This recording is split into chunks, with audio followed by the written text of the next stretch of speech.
Okay, welcome back to another episode of FSI DFS Fantasy NASCAR Picks. I'm host member 31.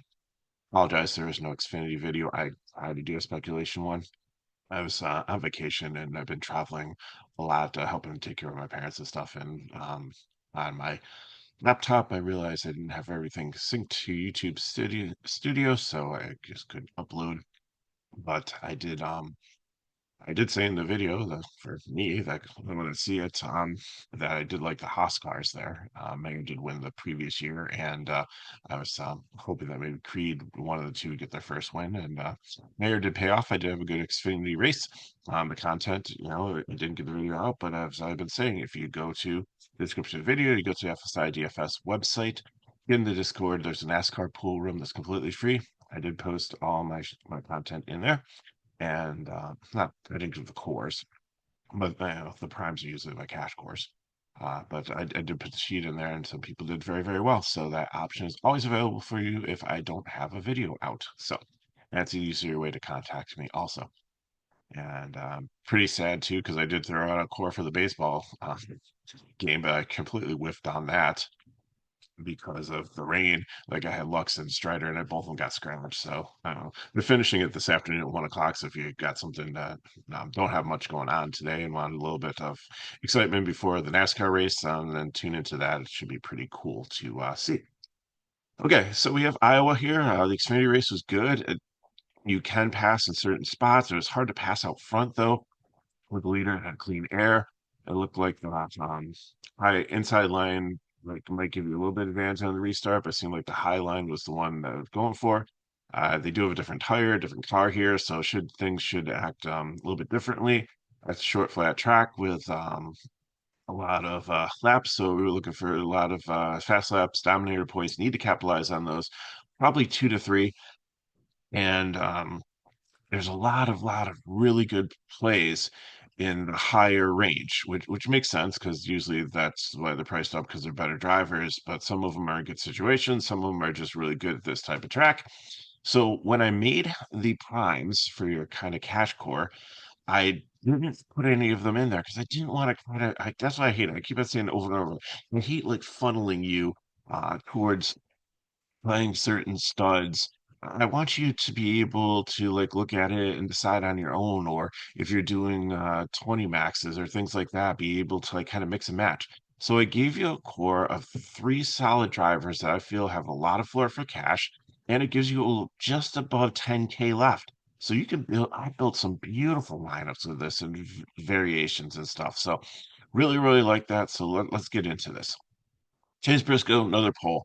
He has just found so much speed in qualifying. His 10 laps average wasn't bad. Now, some of these you got to take with a grain of salt because they had Group A and Group B. Group B was significantly faster than Group A. So I'm not going to go into where people were. Some of them have grays, and they if they were in a different group, they might have done better. Try to get that one go driver by drivers. So I just threw it up there as just kind of a point of reference. But as we go through each driver, I'll tell you like how I really kind of feel with like their speed at looking all things considered. So Briscoe, I think that he could probably get out there and lead a bunch of laps early unless there's a caution. He might even get all the laps in the first stage. But with Byron and Larson there and how strong the Hendrick cars are, I and just looking at his 10 lap average would fall off. I think either one of them perhaps could be the better option to go out there and lead early. So I think Briscoe is going to be good here. I think I'll definitely have some exposure to him in 20 maxes and GPPs, but I don't believe he's going to make my final cash line. I think I'm going to probably start with Byron or Larson here because I do think one of these two is going to get out. Larson has been one the co-king. It's been he and Hamlin on these short flat tracks. It should be very good unless they screw around with the tire pressure or something. That seems to be more like a Penske thing recently, which killed them last week. But either one of these two, 10 lap average, Byron first, Larson third, they should be very, very good here. Cindric, he was 12th in 10 lap average. I think that's a little misleading. I think he's a little bit worse. I think he's going backwards. He has raced here well before these types of tracks, so I'm gonna give him a GPP. I don't think he's going to be my dominator group. Kozlowski did look like he could be a decent dominator. Seventh, has some speed, but I think again he's more of a GPP play. I like the savings here. If he does become a dominator, that really, really helps with the discount on him. Blaney was very good here last year. He looks like he has like always has like really good long run speed. Might not have it like early on. Cindric did. Cindric had a lot of short run speed, but when it started to like get to like long run and fall off, he started to decline. Blaney, I think, is kind of the opposite. He doesn't always have the early speed, but he's able to kind of hold his position. But over the long run, as people's tires fall off, his car starts to come alive. And I think that he is one that could be probably the third main dominator I'm going to look at here. Kosovar, GPP has some speed. I just don't know. And he's really good at restarts. But then again, that's like a factor that you can't control. Like, so I can't play him in cash because I don't know how many restarts are going to be at the beginning of a race. You're guaranteed like only three. And beyond that, everything else has to be a caution, which there probably will be. We'll have to see. So GPP, I don't know if I'm going to be playing any of them. He didn't have like great fall off speed, but it wasn't as bad as outside the top 20. Like he was really close. I think he was 21st. But I think if you take like the A B into consideration, it's probably like more like 15th-ish. So not horrible. Chase Elliott looks like he's got some good long run speed. I'm gonna put him as upside dominator just because he always seems to have speed. He always seems to qualify well. He always seems to be there. I know he's won a race recently, but it just doesn't seem he racks up like dominator points or fast laps. So I just feel that he needs almost being at 10K a lot to get there, and I don't always see it. It could happen. He's got the potential, he's got the upside. That's why he's a UDOM. The U is upside. And I think he's the quintessential example of somebody that's a great 20 max sprinkle in or a GPP. But if you're primary cash, I'm not going there, even though I'm getting a little bit of savings. Um, I would rather probably go with Keselowski and take a lot of savings instead of going with Elliott. AJ Allmendinger, I have it as a fade. Like he's run well here. I think he was maybe like top 15 last year, but I just his not top 10 numbers in 10 lap average. He was top 20. I think he's gonna go backwards, fade for me. Actually, no, Haley is the one that was top 15 last year. I remember these two are very close. I put the 10K on him because he had 10 lap average. And again, it might be deceiving, but it was at least top 15. So last year he did well here. I know it's a different situation, different crew chief and all that stuff, but I really feel that like Haley could be a sleeper here at his price point. It's definitely not a cash play. But in my 100K lineup and all the 100, like multiple of the 100Ks did very, very well in the Xfinity. I didn't know all three of them, but if you played two out of the three and played some of the chalk, you had a very, very good day. Um, so I really like him here. Hamlin, I think, is another one I'm going to consider. And like I said, I gave you enough salary to be able to get a Byron or Larson or Blaney in there and still play Hamlin. And then you'd have to find somebody in the probably 8K range to fill out, which you've got some nice choices in like Bush or Chastain or um, I don't know what the exact math is there, but I can't give you a full lineup anyway, so it doesn't really matter. So, like Hamlin is definitely in play here as a cash play. I think he'll be very chalky with coming in second and 10 lap average and just being good at the short track and just not showing his cards always in practice and qualifying, although he did look pretty good in practice, but doesn't always qualify well, but does have the long run speed. Like they set the car up for the long run, not for like qualifying trim. It's more like racing trim to be out there and to have the setup to be able to just the car come alive and just start picking off cars like as runs go deeper, not have that initial burst of speed and then kind of fall back. So really like Hamlin here. Very intriguing also. His practice data looked terrible, but if you look back at last year and his like history on short flat tracks, he's been good. So I think he's another definitely 100K driver. Mike McDowell, we'll see you next week at Watkins Glen. He's been not good at short, flat tracks. Like he qualified well here, but practice didn't look good. Fade for me. Logano GPP again, like his practice data was like not good. And I know he's really good at like pitch strategy and stuff like that, and maybe that could do something. Maybe he had a top 10 last year here. So, but 93, like I can save $1,000 and almost and get like a Chastain or Busher, and it's so much better play. Like, why am I even dabbling in this 9,300 range?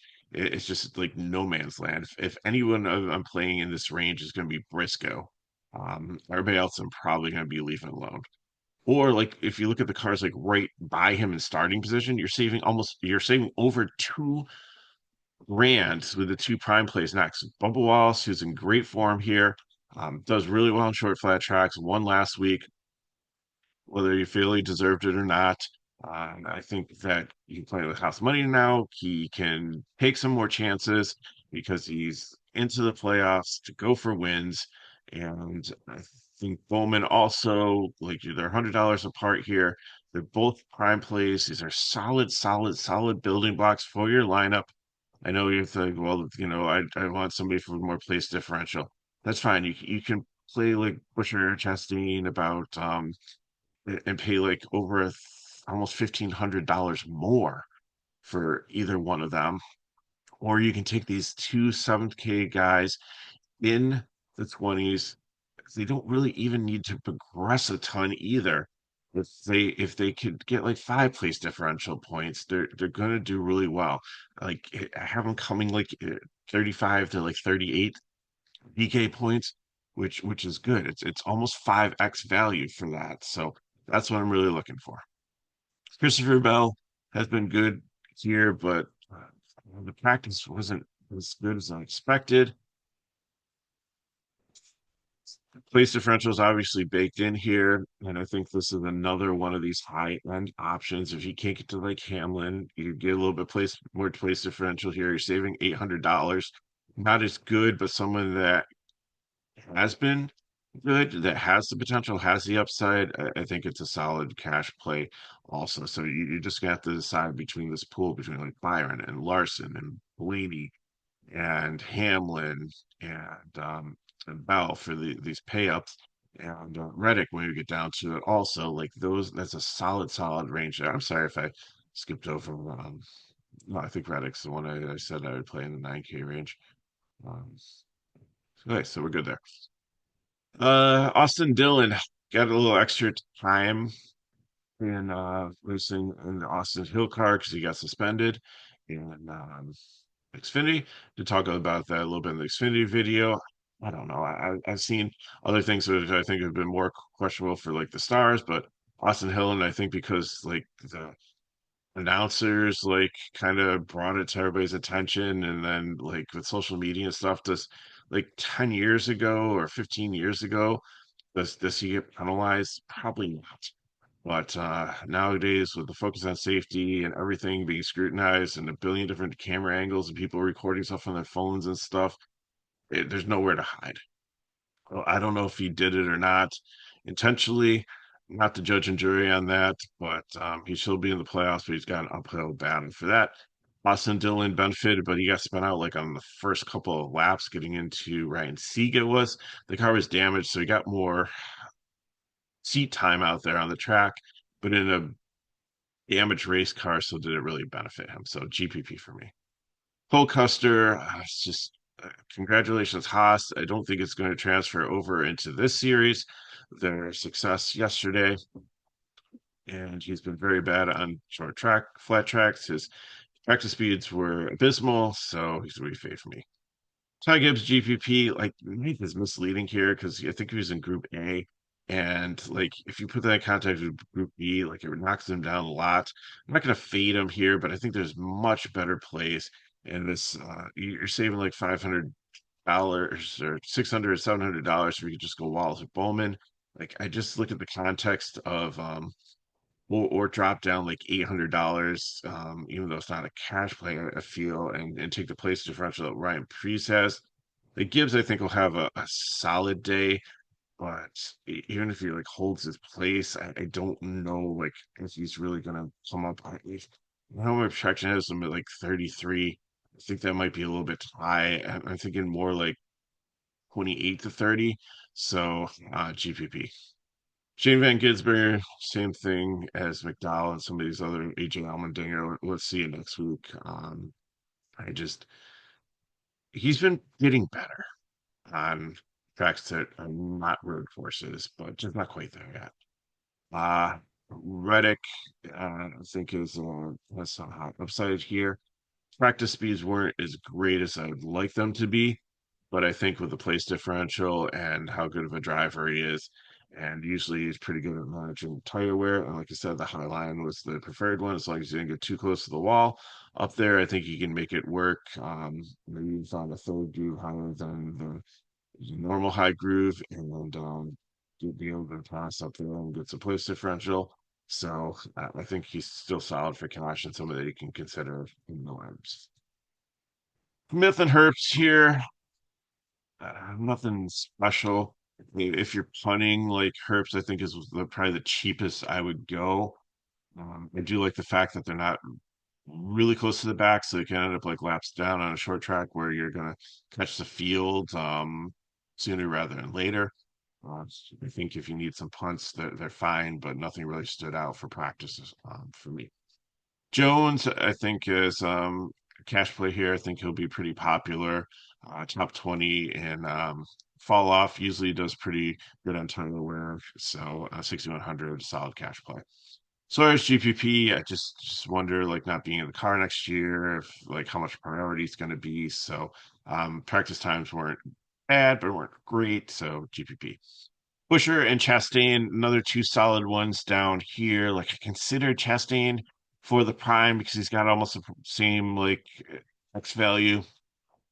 But again, I didn't want to give you like too much salary with the primes. I wanted you to be able to at least get like two of those high-end drivers, and I wanted to make a path if you wanted to go like Hamlin, Blaney, or Hamlin Larson for you to be able, or Hamlin like Bell even to get there and not hate the rest of your lineup.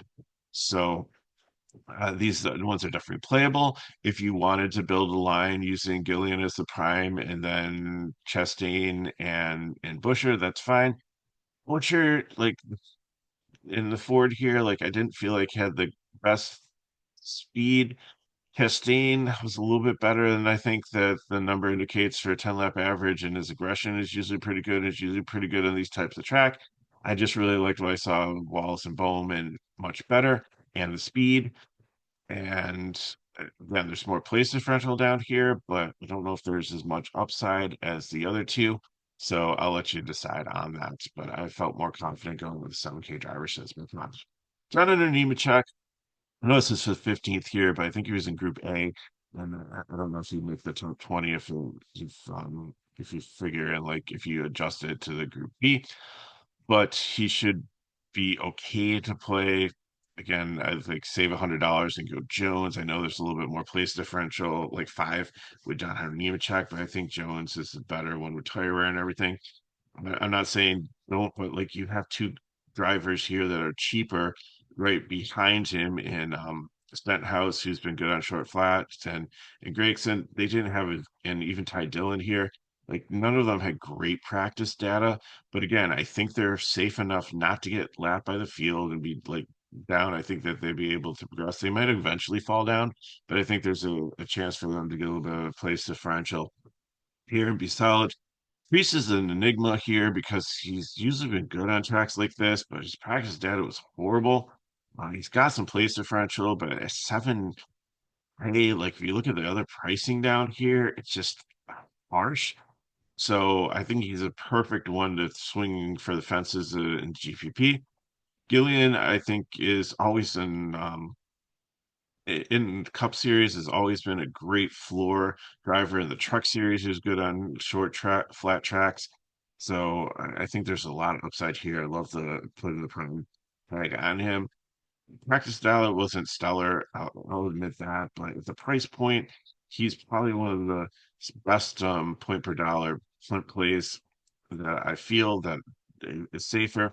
Wearing Gase, I'm not touching down here. Their fades. And I know almost everybody will have Kyle Busch. They think he's a free square here. He wrecked in practice. He's in a backup car. He's surely not a 37th place driver. But I could see him getting caught early on, not being able to get by some of these other ones. RCR is a good program. The backup car is probably just as good, but we didn't see how good the car was because it wrecked in practice. So I put the cash tag on him. I get it. You should be able to still get him into your lineup. And maybe you'll be able to come up off of Gillian if you don't like spend all your salary up with your other two drivers. If you did want to throw him in with the primes, I get it, I understand. I probably will do that in like one lineup to see how it goes. But I just have this sneaky suspicion that Kyle Busch is very disappointing. Now, I think people look at the Xfinity race and look at Taylor Gray, who started dead last and had a solid race and was almost up there challenging for the lead, but then had some issues on pit road and stuff with lug nuts not being tight and had to come back in and kept on going to the back of the field. Had a solid day, great place differential. But I think people think, oh, this is the same situation, but it's not. It's not. It's not. It's not. Better drivers, better situation. And I think he just didn't have a chance to qualify. I just don't think he could. I don't believe he completely wrecked the car. So I mean, and he did practice and he did look good in practice. But Kyle Busch does not have any of those things. So this is not the same. It's a new day. It's a different situation. I'll let you use your discretion on if you want to play Kyle Busch or not here. I don't think it's bad chalk. I don't think it's good chalk. I just think it's a decision that you're going to have to make. I know it's going to have high ownership. I know a lot of people, and I'm not going to say that they're wrong or leading you astray by making him a core play, a prime play, whatever they call their plays. But I just don't have a great feeling to use him as one of my prime plays. I love the three prime plays. I love the way the build sets up with them. So I hope that that helps you and that you are very successful here. So thanks for watching. As these videos help us back, like, subscribe to the channel, share with your friends. And again, if you want more information on FSidfs, DFS, go to the description video, go to the website, get in the Discord, free NASCAR pool. A lot of great information in there for you, free of charge. Can't give you everything. If you do, it's really cheap. It's $5 a weekend for NASCAR, $6 a day for play everything. So we've got a lot of sports going on to help you out there. So thanks for watching. Good luck in your contest. If you need to get a hold of me, you know how to. You can do that. You can get a hold of me on X, Twitter, Discord. Leave a comment below. So thanks for watching. Locking's going left next weekend. Should have all the videos up. I do need to move one of my daughters to college on Friday, so I'll see if that grad school she's starting. So I need to see if that's going to take a chunk out of my time to not get to the video. But hopefully I'll get the travel laptop ready and good to go and everything posted. So thanks for watching. Good luck in your contest. Hope you have an amazing weekend, and I'll see you next.